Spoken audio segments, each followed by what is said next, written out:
नमस्कार, मी विनया. तुम्ही पाहत आहात माय PCMC. पिंपरी चिंचवड महापालिका निवडणुकीत आज आपण थांबलो आहोत प्रभाग क्रमांक 18 मध्ये. हा प्रभाग म्हणजे फक्त विकास कामांची नाही, तर पक्षांतर, नाराजी, बंडखोरी आणि वैयक्तिक प्रतिष्ठांची रणभूमी ठरलेला प्रभाग आहे. मागील निवडणुकीत वेगवेगळ्या पक्षांना संधी देणारा हा प्रभाग यावेळी मात्र पूर्णपणे उलथापालथ झालेल्या राजकारणामुळे चर्चेमध्ये आहे. 2017 मध्ये अ जागेवर भाजपचे सुरेश भोईर विजयी झाले होते. ब जागेवर राष्ट्रवादी काँग्रेसच्या अपर्णा डोके, क जागेवर शिवसेनेच्या अश्विनी चिंचवडे, तर ड जागेवर भाजपचे राजेंद्र गावडे विजयी झाले होते.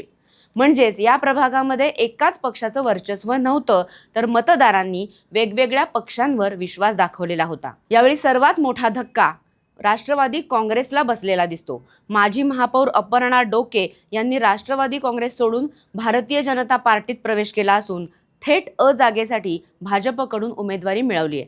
हा निर्णय या प्रभागाच्या राजकारणात मोठा टर्निंग पॉइंट मानला जातोय. अ जागेवर भाजपकडून माजी महापौर अपर्णा डोके, तर त्यांच्या विरोधात राष्ट्रवादी काँग्रेसकडून पूजा अगज्ञान मैदानात आहेत.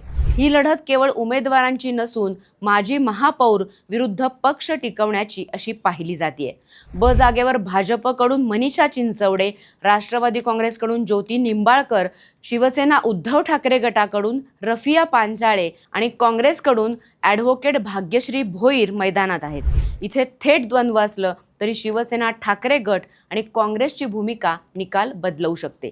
क जागेवर राष्ट्रवादी काँग्रेसकडून माजी नगरसेवक अनंत कोऱ्हाळे आणि शरद पवार गटाकडून सागर चिंचवडे हे प्रभावी चेहरे आहेत. त्यांच्या विरोधात भाजपकडून माजी नगरसेवक आणि पक्षाचे संघटक सरचिटणीस मोरेश्वर शेडगे मैदानात आहेत. शिवसेना ठाकरे गटाकडून राहुल पालांडे यांचीही उपस्थिती आहे. ही लढत अनुभव विरुद्ध संघटन शक्ती अशीच मानली जाते. ड जागा ही या प्रभागातली सर्वात चर्चेची जागा ठरली आहे. पूर्वी शिवसेनेतून निवडून आलेल्या माजी नगरसेविका अश्विनी चिंचवडे यांनी आधी भाजपमध्ये प्रवेश केला, मात्र तिकीट नाकारल्यानं त्यांनी ऐनवेळी राष्ट्रवादी काँग्रेसमध्ये प्रवेश करून उमेदवारी मिळवली आहे. त्यांच्या विरोधात भाजपकडून माजी नगरसेवक सुरेश भोईर मैदानात आहेत. याच जागेवर भाजपनं उमेदवारी नाकारल्याने माजी नगरसेवक राजेंद्र गावडे यांनी अपक्ष म्हणून बंडखोरी केली असून त्यामुळे भाजपच्या मतांमध्ये फूट पडण्याची शक्यता आहे.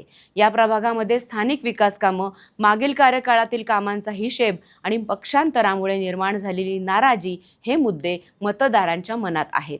बंडखोरी आणि पक्षांतरामुळे मतदानाची दिशा शेवटच्या क्षणापर्यंत बदलू शकते. एकूणच पाहिलं तर प्रभाग क्रमांक 18 मध्ये ही निवडणूक केवळ पक्षांची नसून निष्ठा, नाराजी आणि वैयक्तिक ताकदीची आहे. भाजपला अपर्णा डोके यांचा अनुभव लाभतोय. राष्ट्रवादी काँग्रेस पक्षांतरामुळे पुन्हा उभारी घेण्याचा प्रयत्न करतोय, तर बंडखोर अपक्ष उमेदवार निकालाची गणितं पूर्णपणे बदलू शकतात. कोण बाजी मारणार आणि कोणाची गणितं कोसळणार हे ठरवणार आहेत प्रभाग क्रमांक 18 मधले मतदार. मी विनया, माय PCMC साठी.